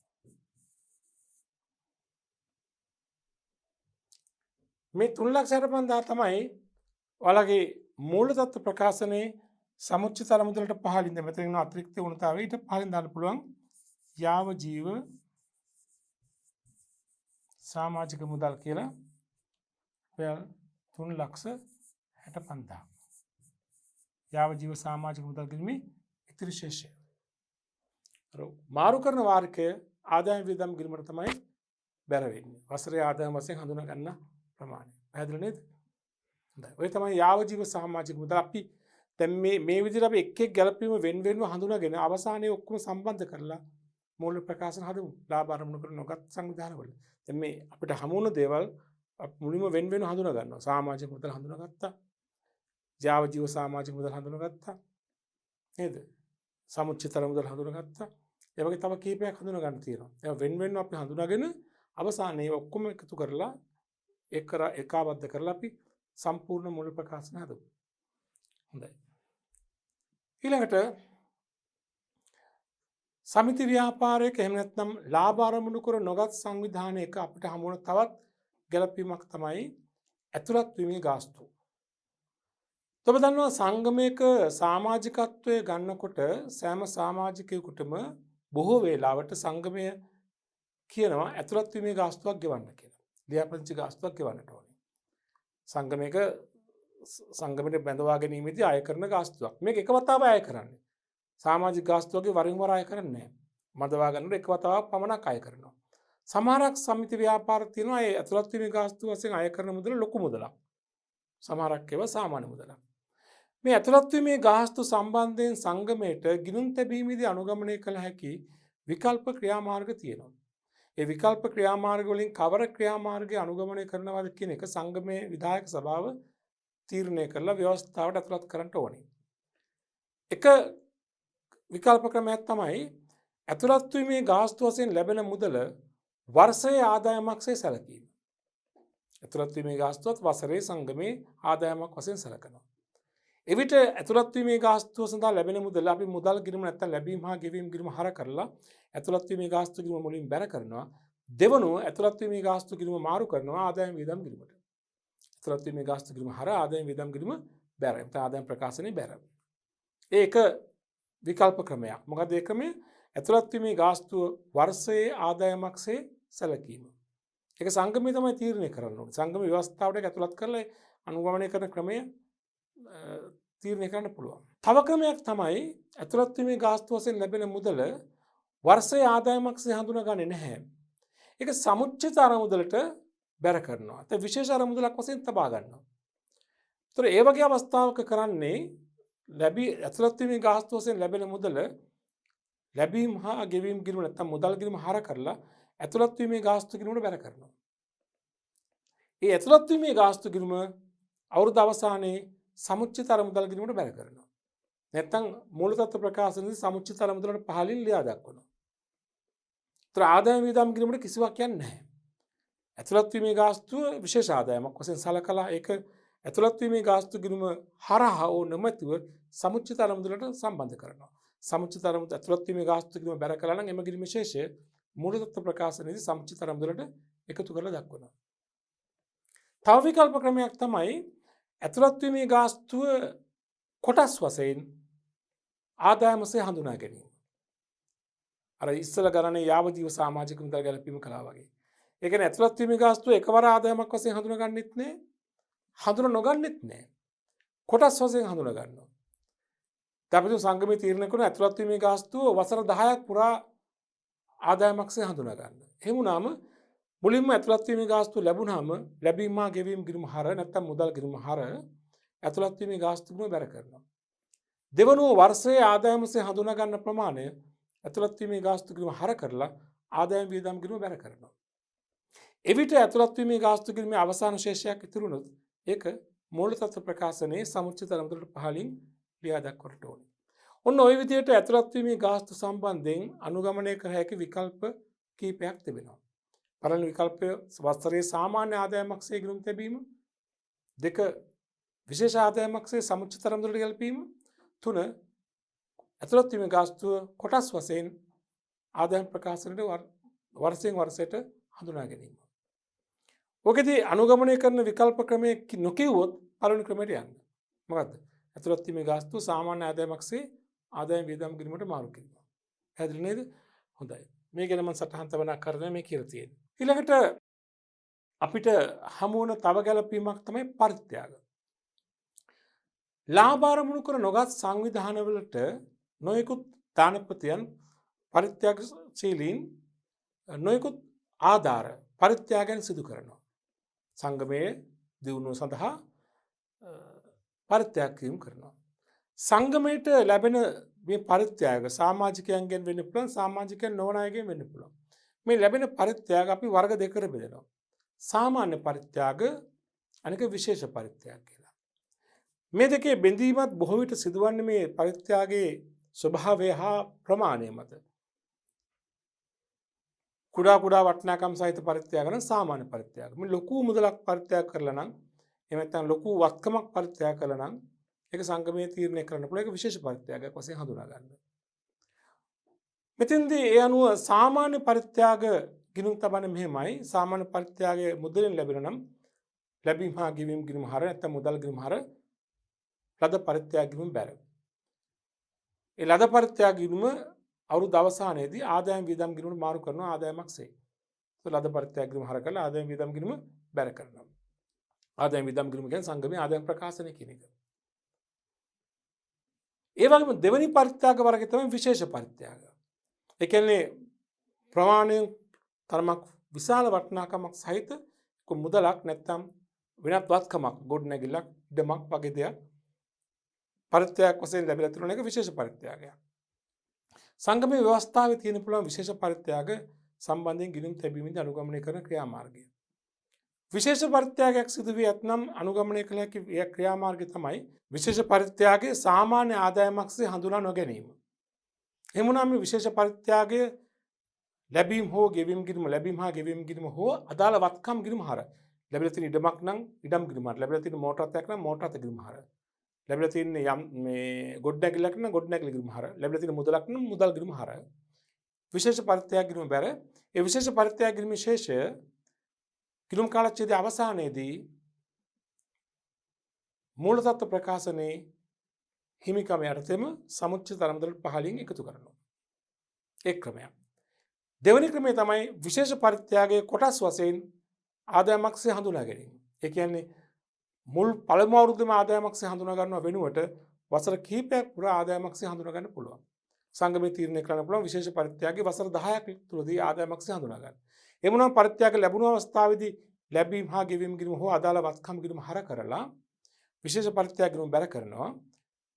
සංගමයේ තීරණය කළොත් මේක අවුරුදු 10ක් තුළදී ආදායමක්සේ හඳුනා ගන්නවා කිව්වනම් එනයින් එක අවුරුදු ප්‍රමාණය 10 එකයි 10 එක ප්‍රමාණය ඊ අදාළ ප්‍රමාණය පරිත්‍යාග ගිණුම හර කරලා ආදායම හා වියදම් ගිණුම බැර කරනවා.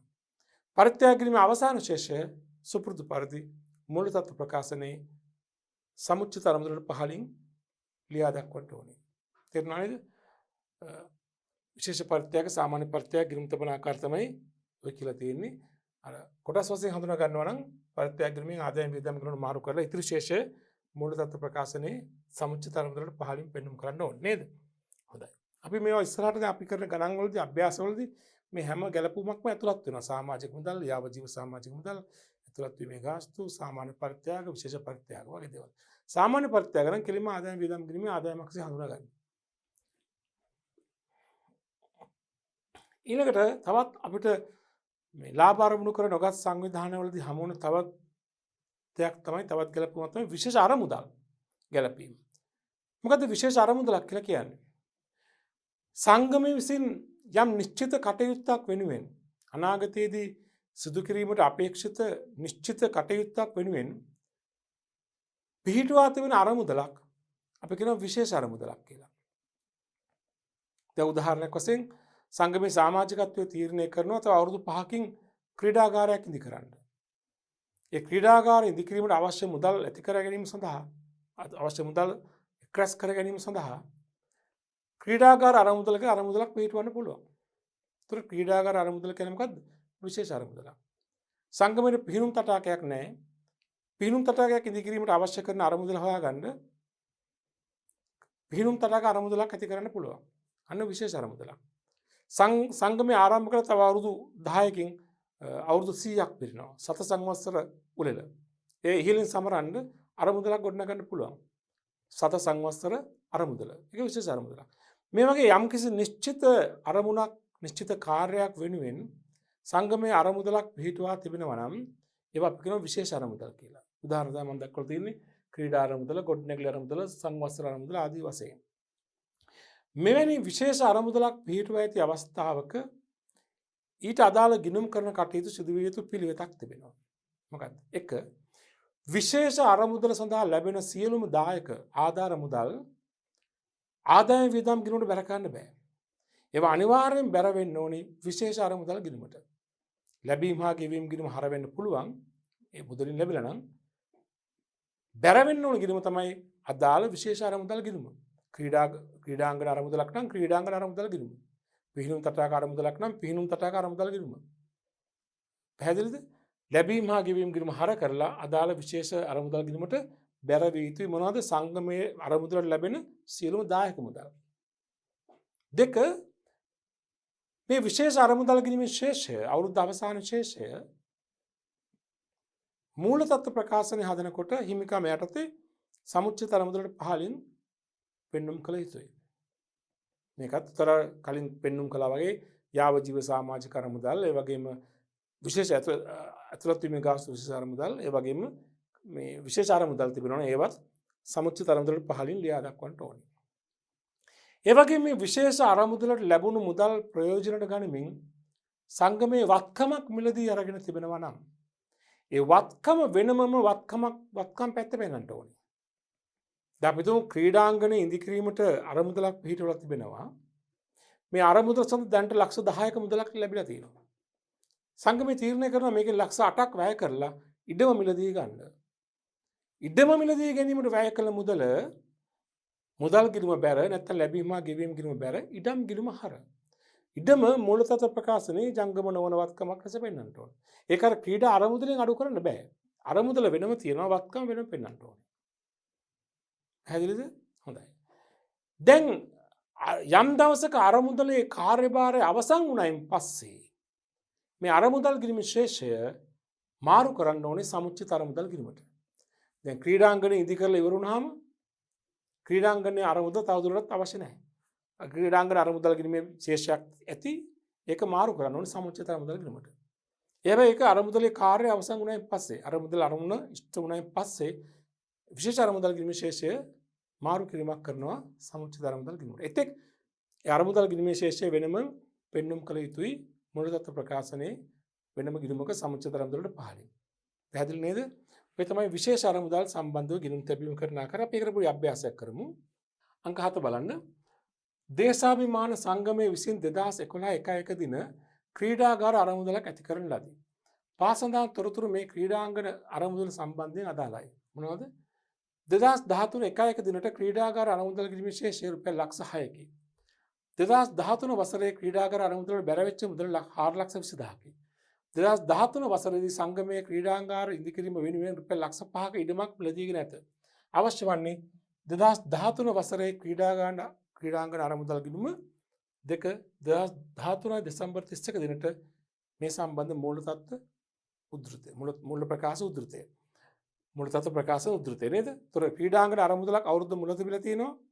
මේ අවුරුදු දායක මුදලක් බැර වෙලා තියෙනවා. ඒ මුදල් පාවිච්චි කරලා ඉඩමක් මිලදී අරගෙන තිබෙනවා. මේ වායේ ගිණුම් කරන කටයුතු සිදු කරන ආකාරය තමයි අපෙන් අහන්නේ. හොඳයි, විවෘත කරන්න ඕනේ අවශ්‍ය දේවල්. එකක් තමයි ක්‍රීඩාගාර අරමුදල් ගිණුමක් විවෘත වෙන්න ඕනේ. ඒ වගේම මූල තත්ත්ව ප්‍රකාශනය හැදෙන්න ඕනේ. ජංගම නොවන වත්කම් හිමිකම් යටතේ සමුච්චිත අරමුදලට පහළින් තමයි මේක ඉන්නේ. මේ වගේ උද්ෘතයක් වෙන්නට ඕනේ. මූල තත්ත්ව ප්‍රකාශනයේ ජංගම නොවන වත්කම් ඉඩමක් ගත්තා කියවනේ. ඒක දාන්න තමයි ජංගම නොවන වත්කමද තියෙන්නේ. සමුච්චිත අරමුදලට පහළින් තමයි ක්‍රීඩාංගන අරමුදල පින්නන්නට ඕනේ. හරි. දැන් මේ විදිහට එහෙමනම් ක්‍රීඩාගාර අරමුදල් ගිණුම විවෘත කරලා පවතින ශේෂයන් දාගන්න. අවුරුදු මුල ශේෂය ලක්ෂ 6ක් තියෙනවා නේද? එක ශේෂය බැර ලක්ෂ 6යි. වර්ෂය තුළ ලැබීම් තියෙනවා 4,20,000ක්. ලැබීම හා ගෙවීම ගිණුම හර ක්‍රීඩා අරමුදල් ගිණුම බැර 4,20,000ක්. දැන් මුදල් ගිණුම හර ක්‍රීඩා අරමුදල් ගිණුම බැර. වර්ෂය තුළ සංගමය මේ අරමුදලට ක්‍රීඩාංගණයේ ඉදිකිරීම සඳහා ඉඩමක් මිලදී ගත්ත ලක්ෂ 5කට. ඉඩම මං කිව්ව කොහොමද වාර්තා කරන්නේ? මුදල් ගිණුමට ලැබීම හා ගෙවීම ගිණුම බැර, මුදල් ගිණුම බැර ඉඩම් ගිණුම හර. ඒක මේ ක්‍රීඩා අරමුදලින් අඩු කරන්න පෙළන්නේ නැහැ. අරමුදල වෙනම වත්කම වෙනම පෙන්නනවා. වත්කම ඉඩම් ගිණුම හර වුණානේ. ඒක කොහරද යන්නේ? මූලතත්ත්ව ප්‍රකාශනයේ ජංගම නොවනවත්කමක් වශයෙන් දාන ඉඩම් කියලා. ඉඩම් කීයද ලක්ෂ 5යි. හරිද? රයිට්. ඊළඟට එච්චරයි ගණතුණු තුනයි තියෙන ආරම්භක විශේෂය දැම්ම ලැබීම දැම්ම ඉඩම මිලදී ගැනීම දැම්ම. දැන් ක්‍රීඩා අරමුදල් ගිණුම තුලනය කරලා ගන්න. දසලක්ෂ 20000ක් එනවා.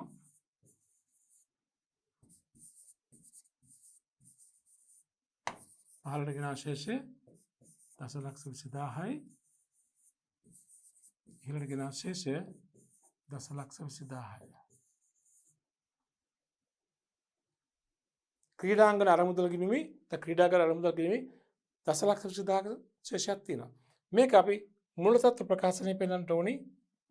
සමුච්චත අරමුදල් පහලින් මෙහෙම ක්‍රීඩාගාර අරමුදල කියලා දැන් සමුච්චත අරමුදල් ගිණුමේ ශේෂය කොහොම එනවද නේද? පහලින් දානවා දසලක්ෂ 20000යි. හරිද? ඔන්නෝමයි විශේෂ අරමුදලක් පවතින අවස්ථාවක ගිණුම් කරන කටයුතු කළ යුතු වන්නේ. පැහැදිලි? හරි. අපි බලමු තව දුරටත් තව මොනවද අපිට තියෙන විශේෂ ගැළපිලි කියලා. බාහිර ක්‍රියාකාරකම් හොඳට ගන්න. මොකද්ද මේ ලාභ අරමුණු කර නොගත් සංවිධානවල බාහිර ක්‍රියාකාරකමක් කියලා කියන්නේ? අපි ලාභ අරමුණු කර නොගත් සංවිධාන හඳුනා ගන්න අවස්ථාවේදීම හඳුනාගත්තා එවැනි සංගමයක ලාභ අරමුණක් තිබෙන්න බෑ. ලාභය නෙමෙයි ප්‍රධාන අරමුණ නේද වෙන කටයුත්තක්. නමුත් මෙවැනි සංවිධාන පවා ප්‍රධාන අරමුණ ලාභ ඉපීම නොවුනාට සංගමයක් පවත්වාගෙන යාමේදී සංගමයේ ප්‍රධාන අරමුණින් බැහැරව යම් යම් ලාභ උපදවන කටයුතු වලටත් සංගමයට නියුක්ත වෙන්න සිද්ධ වෙනවා. යම් ආර්ථිකමය කටයුතු කරනවා. දැන් සංගමයේ අපි තුමු ක්‍රීඩා සමාජයක්. ක්‍රීඩා සමාජයක ප්‍රධාන අරමුණ විය යුතු වන්නේ ක්‍රීඩා කටයුතු සිදු කිරීම. නැත්නම් ක්‍රීඩකයන්ගේ ක්‍රීඩා හැකියාවන් දියුණු කිරීම, ක්‍රීඩාව නංවාලීම නේද? දැන් මෙතෙන්දී ක්‍රීඩා තරඟ නරඹන්න පිරිස් එනවා. ක්‍රීඩකයෝ පුහුණු වීම වලට එනවා. ඒතර මේ අයට ආහාර පාන අවශ්‍යයි, කෑම බීම අවශ්‍යයිනේ. ඒ නිසා සංගමය වෙනමම ආපන ශාලාවක් පවත්වා යනවා. ඒතර ආපන ශාලාව කියන්නේ ආර්ථික කටයුත්තක්. ආපන ශාලාව පවත්වාගෙන යාම කියන්නේ වෙළඳාමක්. එතෙන්දී සංගමයේ ප්‍රධාන අරමුණ තමයි ක්‍රීඩා කටයුතු සිදු කිරීම සිදු කරන අතර ආපන ශාලාවක් අර සමාජිකයන්ගේ සුබ සිද්ධිය වෙනුවෙන් යහපත වෙනුවෙන් ක්‍රීඩා තරඟ නරඹන්නන්ගේ යහපත වෙනුවෙන් ආපන ශාලාවක් පවත්වලා තියෙනවා. ඒ ආපන ශාලාව අපි කියන්නේ බාහිර ක්‍රියාකාරකම. ඒ තුලින් ලාභයක් අලාභයක් ඇති වෙන්න පුළුවන්. ඒ වගේම බොහෝ සමිති ක්‍රීඩා සමාජ අපි දකිනවා බීමහලක් පවත්වා යනවා. සංගමයේ සමාජිකයන්ගේ ප්‍රයෝජන සඳහා වෙන්න පුළුවන්. සමාජිකයන් පමණයි කියලා තමයි මේක නම් කරලම තිබෙන්නේ. එහෙම නැත්නම් සංගමයට දැන් මේ බාහිර ක්‍රියාකාරකම් අපිට පුළුවන් දිගු කාලින බාහිර ක්‍රියාකාරකම්, කෙටි කාලින බාහිර ක්‍රියාකාරකම් කියලා කොටස් කරන්න. දැන් ආපන ශාලාවක් වගේ දෙයක්, බීමලක් වගේ දෙයක් දිගටම පවතුන සංගමයත් එක්කම සමාන්තරව ආපන ශාලාව තිබෙනවා. ඒක දිගු කාලින අඛණ්ඩව යන බාහිර ක්‍රියාකාරකම. තමත් කෙටි කාලින බාහිර ක්‍රියාකාරකම් තියෙන්න පුළුවන්. අපිට සංගමයට ආධාර පිණිස නාට්‍යයක් වෙනවා, චිත්‍රපටයක් වෙනවා. උදේ චිත්‍රපටය ලැබීම් තියෙනවා, ගෙවීම් තියෙනවා, ආදායම් විදම් තියෙනවා. ඒකෙන් ලාභයක් උපදවන්න පුළුවන්. සංගමයට ආධාර පිණිස. උතර මේ විදිහට ඒවා අපි කියන කෙටි කාලින බාහිර ක්‍රියාකාරකම්. චිත්‍රපටයක් පෙන්වීම, නාට්‍යයක් පෙන්වීම, ප්‍රදර්ශනයක් පෙන්වීම. හරි. කෙසේ නමුත් සංගමයේ ප්‍රධාන අරමුණට බාහිරව සිදු කරන මෙවැනි ක්‍රියාකාරකම් අපි කියන මොනවද? බාහිර ක්‍රියාකාරකම්. මේ බාහිර ක්‍රියාකාරකම් තුලින් ලාභයක් උපදවන්නට පුළුවන්. ලාභයක් ඇති වෙන්න පුළුවන්. ගිණුම් කරන කටයුතු මෙහෙමයි සිද්ධ වෙන්න ඕනේ. මේ හැම බාහිර ක්‍රියාකාරකමක් සඳහාම වෙනම ගිණුමක් පවත්වා ගන්න ඕනේ. එතනදී ඒ ක්‍රියාකාරකමට අදාළ ආදායම් වියදම් හඳුනාගෙන එම ගිණුමට ඇතුළත් කරලා එම ගිණුමේ ශුද්ධ ප්‍රතිඵලය අවසානයේ ආදායම් හා වියදම් ගිණුමට මාරු කරන්නට ඕනේ. නිදර්ශනයක් වශයෙන් අපි කිව්වොත් සංගමේ බාහිර ක්‍රියාකාරකමක් ලෙස ආපන ශාලාවක් පවත්වා යනවා නම් ආපන ශාලාව කියන සාමාන්‍ය වෙළඳාමක්. ඒතර ඒකේ විකුණුම් තියෙනවා, ගැනුම් තියෙනවා, ආරම්භක තුක තියෙනවා, අවසන් තුක තියෙනවා, වියදම් තියෙනවා. ඒව ගලපලා ගන්න පොඩි ආදායම් ප්‍රකාශනයක්, සරල ආදායම් ප්‍රකාශනයක්. ආපන ශාලා ආදායම් ප්‍රකාශනයක හදන්න ඕනේ. හදලා ඒකෙන් ලාභය හොයාගෙන ඒ ලාභය ඒතර ආපන ශාලාවට සම්බන්ධ ආදායම් වියදම් අපි සාමාන්‍ය ආදායම් වියදම් ගිණුමට දානවා වෙනුවට ආපන ශාලාවේ ආදායම් ප්‍රකාශනයට ඇතුළත් කරන්න ඕන. ආපන ශාලාවේ විකුණු අපි දාන්නේ ආපන ශාලාවේ ආදායම් ප්‍රකාශනයට. ආපන ශාලාවේ ගැනුම් ආපන ශාලාවේ ආදායම් ප්‍රකාශනයට දාන්නේ. ආපන ශාලාවේ වැටුප් ආපන ශාලාවේ ආදායම් ප්‍රකාශනයට දාන්නේ. ඒක සාමාන්‍ය ආදායම් වියදම් ගිණුමට දාන්නේ නැහැ. ඉතින්දී ආපන ශාලාවේ ශුද්ධ ප්‍රතිඵලය ශුද්ධ මෙහෙයුම් ප්‍රතිඵලය ලාභය අලාභය ඉතින් මාරු කරනවා ආදායම් වියදම් ගිණුමට සංගමේ ප්‍රධාන ආදායම් ප්‍රකාශනයට. ඒ වගේම සංගමය නාට්‍ය සංදර්ශනයක් පැවැත්වුණා නාට්‍ය සංදර්ශන ගිණුම කියලා ගිණුමක් ගහලා එතනට ආරබර කරනවා නාට්‍ය පෙන්වීමෙන් ලැබෙන ආදායම වියදම. ඒක ශුද්ධ ප්‍රතිඵලය ආදායම් වියදම් ගිණුමට මාරු කරන්න ඕනේ. ඒතර බාහිර ක්‍රියාකාරකම් සම්බන්ධයෙන් දැනගත යුතු ගිණුම් කරන ක්‍රියාදාමය තමයි හැම බාහිර ක්‍රියාකාරකමක් සඳහාම වෙනම ගිණුමක් විවෘත කළ යුතුයි.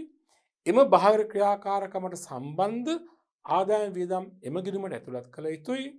එම ගිණුමේ ශුද්ධ ප්‍රතිඵලය සංගමේ ආදායම් වියදම් ගිණුමට හෙවත් සංගමේ ආදායම් ප්‍රකාශනයට මාරු කළ යුතුයි. මම නිදර්ශනයක් පෙන්නන්නම් බලන්න.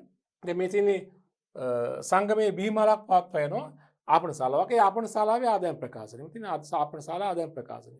උඩින් දාන සංගමේ ආපන ශාලා ආදායම නැත්නම් විකුණුම් ආදායම විකුණුම් පිරිවැය ආරම්භක තුගට ගණන් එකතු කරලා අවසන් තුගට කරලා විකුණුම් පිරිවැය ආරම්භ තියෙනවා. ඒකට ගලප ගන්න ඕනේ. එතනටම ගලප ගන්න ඕනේ. සංඝ ඒ බාහිර ක්‍රියාකාරකමට සම්බන්ධ අනිකුත් වියදම්.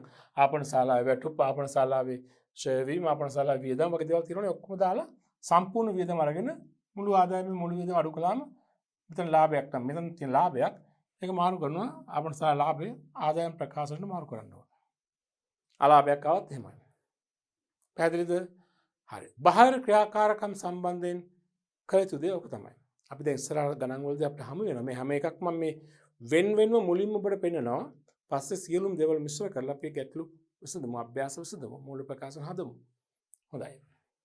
ඊළඟට සංගමයක ලාභ ආරමුණු කරන උගත් සංවිධානයකදී අපිට හමු වෙන තවත් විශේෂ ගිණුමක් තමයි ප්‍රධානම එකක් තමයි ආදායම් හා වියදම් ගිණුම නොහොත් ආදායම් ප්‍රකාශනය.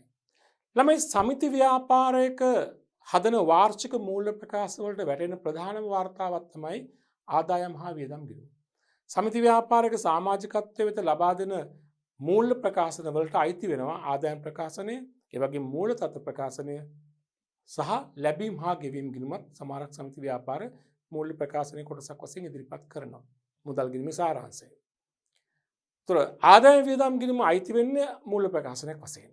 ආදායම් වියදම් ගිණුම කියලා කියන්න පුළුවන්, ආදායම් ප්‍රකාශනය කියලා කියන්න පුළුවන්. මේක හදන්නේ උපචිත පදනමට. මේකට ඇතුළත් කරන්නේ මේක සාමාන්‍ය ව්‍යාපාරික ආදායම් ප්‍රකාශනය වගේම තමයි. අර වෙනසකට තියෙන දලලාභය සුද්ධ ලාභය කියලා වෙන් කරලා පෙන්නන්නේ ආදායම් එක ළඟට ගොනු කරනවා, වියදම් එක ළඟට ගොනු කරලා ආදායම වියදම අඩු කරනවා. සංගමයට අදාළ ආදායම් සංගමයේ වියදම්. අර බාහිර ක්‍රියාකාරකම් වල ආදායම් වියදම් එම ගිණුම් වලට ගිහිලා ඒවයි සුද්ධ ප්‍රතිඵලය තමයි මෙතනට එන්නේ. නේද? ඒතර ආදායමයි වියදම අතර වෙනස මොකද්ද? අතිරික්තය නැත්නම් ගුණතාවය. වියදමට වඩා ආදායම වැඩි නම් ඒ වෙනස අතිරික්තය. වියදමට වඩා ආදායම අඩු නම් එම වෙනස ගුණතාවය. අතිරික්තයක් ආවත් ගුණතාවයක් ආවත් ඒක මාරු වෙන්නන කොහටද? සමුච්චිත අරමුදල් කිරීමට. ඒ මාරු කිරීම තමයි මූල තත්ත්ව ප්‍රකාශනයේදී අපි සමුච්චිත අරමුදලට ගැලපීම් කරලා පෙන්නන්නේ. අතිරික්තයක් නම් එකතු කරනවා, ගුණතාවයක් නම් අඩු කරනවා. මෙතන අතිරික්තය කියන්නේ සාමාන්‍ය ව්‍යාපාරික සුද්ධ ලාභය කියන වචනේ තේරුම. මෙතන ගුණතාවය කියන්නේ සාමාන්‍ය වෙළඳ ව්‍යාපාරික සුද්ධ ලාභය කියන එක. ඒ වෙනුවට අපි පාවිච්චි කරන්නේ අතිරික්තය සහ ගුණතාවය කියන වචන දෙක. දැන් මෙහෙමයි ආදායම් වියදම් ගිණුමක සැකිල්ලක් මම දක්වලා තියෙන්නේ. සංගමේ නම උඩින්ම ලියනවා කාලච්ඡේදය ලියන ඊට පස්සේ ආදායම් ප්‍රකාශනය. ආදායම් කියලා ලියන දැන් මෙතන මෙහෙම වම් පැත්තේ ලියන්න අවශ්‍ය නැහැ. මෙතන උඩින් මෙහෙම ලියන්න පුළුවන් ආදායම් කියලා. ආදායම ඉතින් සාමාන්‍යයෙන් ආදායම් තමයි සමාජික මුදල් ආදායම්, කුලී ආදායම්, ආපන ශාලාවේ ලාභය, ඇතුළත් වීමේ ගාස්තු, යාව ජීව සමාජික මුදල්. මතකයි අපි කලින් කරා හඳුනාගත්ත. ඒ ඔක්කොම ආදායම් ටික එකතු. දැන් මෙතන 1,22,000ක් තියෙනවා. අඩු කරන වියදම් සංගමේ නඩත්තු වියදම්, දුරකථන ගාස්තු, සේවක වැටුප්, ත්‍රිවිධ ද්‍රව්‍ය මුද්‍රණ වියදම්, පුවත්පත් වියදම්, ක්‍රීඩා වියදම්, ලී බඩු ෂෙයා සම්පූර්ණ වියදම් වල එකතු අරගෙන අර ආදායම් වල එකතුවෙන් අඩු කරනවා. දැන් මෙතන නම් වියදම් පැත්ත වැඩි. ඒතර උණතාවයක් තියෙනවා. ඒක සමුච්චිත තරම්දල් ගිණුමට මාරු කරනවා. තේරෙනවනේ? ආදායම් කියලා ලියලා ශීර්ෂ කරලා එයාට ඔක් සියලුම ආදායම් ලඝු කරනවා. වියදම් කියලා ලියලා එතනට කියනවා සියලුම වියදම් ටික. ආදායමෙන් වියදම් අඩු කළාම වෙනස එනවා. ඒක තමයි උණතාවය අතිරික්තය. මොකද මේක බොහොම සරලව ඉදිරිපත් කරන්න සංගමේ සමාජිකත්වයේ ගිණුම් කරන කටයුතු පිළිබඳ අවබෝධයක් තියෙන අය වෙන්න පුළුවන්. ඒ නිසා හැමෝටම තේරුම් ගන්න පහසු වන ආකාරයට අවබෝධ කර ගැනීමට පහසු වන ආකාරයට සරලව ඉදිරිපත් කිරීමක් කළ යුතුයි. පැහැදිලිද? හරි. අපි දැන් ඉදිරියේදී මේ ආදායම් ප්‍රකාශන ආදායම් හා වියදම් ගිණුම් ඇතුළු අනෙක් ගැළපිලි සියල්ලම සම්බන්ධ කරලා අපි ගණන් හදමු. ඊළඟට අපි අවසාන වශයෙන් කතා කරමු මේ පරිච්ඡේදය යටතේ ලැබීම් හා ගෙවීම් ගිණුමකයි ආදායම් හා වියදම් ගිණුමක අතර වෙනස්කම් කීපයක් හඳුනගමු. මොකද කෙනෙකුට බැලු බලපුවම මේ දෙකම එකක්ද කියලා හිතෙන්න පුළුවන්. ලැබීම් හා ගෙවීම්, ආදායම් හා වියදම්. එකක් වගේ පෙනුනට පැහැදිලිව දෙකක්. මේ දෙකේ වෙනස්කම් කියන්න කිව්ව අවස්ථා ගොඩක් තියෙනවා පෞද්ගලික ප්‍රශ්න පත්‍රවල. මෙතෙන්දී ලෙහෙසිම ක්‍රමය තමයි මතකයට ගන්න මුදල් ගිණුමයි ආදායම් ප්‍රකාශනයයි. ලාභාලාභ ගිණුමයි. මුදල් ගිණුමයි ලාභාලාභ ගිණුමයි සමානද? දැන් මුදල් ගිණුමයි ආදායම් ප්‍රකාශනය සමානද? නෑනේ. අන්න ඒ සියලු වෙනස්කම් මෙතනක් තියෙනවා. මුතන මුදල් ගිණුමට සමාන ගිණුම මොකද්ද? ලැබීම් හා ගෙවීම් ගිණුම. ආදායම් ප්‍රකාශනයට සමාන ගිණුම මොකද්ද? ආදායම් හා වියදම් ගිණුම. ඒතර එහෙනම් මුදල් ගිණුමයි ආදායම් ප්‍රකාශනයයි සමාන වෙන්නේ නැත්නම් ලැබීම් හා ගෙවීම් ගිණුමයි ආදායම් වියදම් ගිණුමයි සමාන වෙන්නේ නැහැ. කියන්නේ මේ දෙක අතර සමානතාවයක් නැහැ. අසමානතාවක් තමයි තියෙන්නේ. ප්‍රධාන වෙනස්කම් කිහිපයක් මම දක්වලා තියෙනවා මෙහි. එකක් තමයි ලැබීම් හා ගෙවීම් ගිණුම අපි හදන්නේ මුදල් පදනමට. ආදායම් වියදම් ගිණුම හදන්නේ උපජිත පදනමට. තවදුරටත් කිව්වොත් ලැබීම් හා ගෙවීම් ගිණුමේ තියෙන මොනවද? මුදලින් ලැබුණු දෑ සහ මුදලින් ගෙවූ දෑ. ලැබීම් හා ගෙවීම් ගිණුම හර පැත්තේ තියෙන මුදල් ලැබීම. මුදලින් ලැබුණු දෑ. බැර පැත්තේ මුදලින් ගෙවුම්. නමුත් ආදායම් වියදම් ගිණුම තියෙන්නේ ලැබුණත් නොලැබුණත් සම්පූර්ණ ආදායම. ගෙවුවත් නොගෙවුවත් සම්පූර්ණ වියදම. උපචිත පදනම මෙතන තියෙන්නේ. තේරෙනවනේ? උපචිත සංකල්පය අනුව තමයි ආදායම් වියදම් ගිණුම හදන්නේ. ඒක වෙනසක් නේ. දෙක ලැබීම් හා ගෙවීම් ගිණුමේ ප්‍රාග්ධන ස්වභාවය මෙන්ම අයභාර ස්වභාවයේ ලැබීම් හා ගෙවීම් සටහන් කරයි. නමුත් ආදායම් වියදම් ගිණුමේ වාර්තා කරන්නේ අයභාර ස්වභාවයේ ආදායම් වියදම් පමණයි. මොකද ඒ කියන්නේ?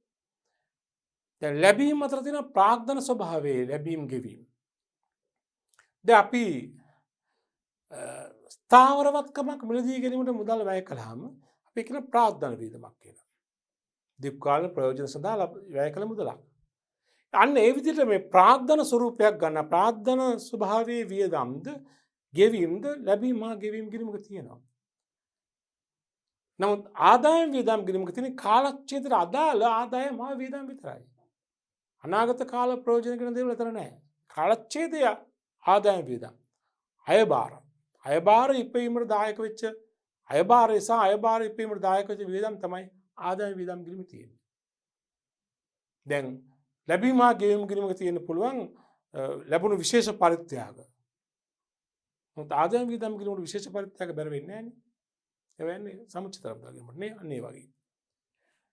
තව වෙනස්කමක් තමයි ලැබීම ගෙවීම් ගිණුමේ කාලච්ඡේදයේ අවසානයේ ශේෂයක් ඉතුරු වෙනවා. ඒක මුදල් ශේෂය නැත්නම් අපි බැංකු ශේෂය කියලා කියනවා. ආදායම් වියදම් ගිණුමේ ඉතුරු වෙන වෙනස මොකද්ද? අපි හඳුනන්නේ ශේෂය කියලා නෙමෙයි මොකද්ද? ඌනතාවය නැත්නම් අතිරික්තය. අතිරික්තය හෝ ඌනතාවය. ඒ ප්‍රධාන වෙනස්කම් තවත් අප්‍රෝණ වෙනස්කම් හඳුනා ගන්න පුළුවන්. නමුත් ප්‍රධාන වෙනස්කම් තමයි මම ඔය කිව්වේ ලැබීම් හා ගෙවීම් ගිණුමක සහ ආදායම් හා වියදම් ගිණුමක අතර තිබෙන වෙනස්කම්.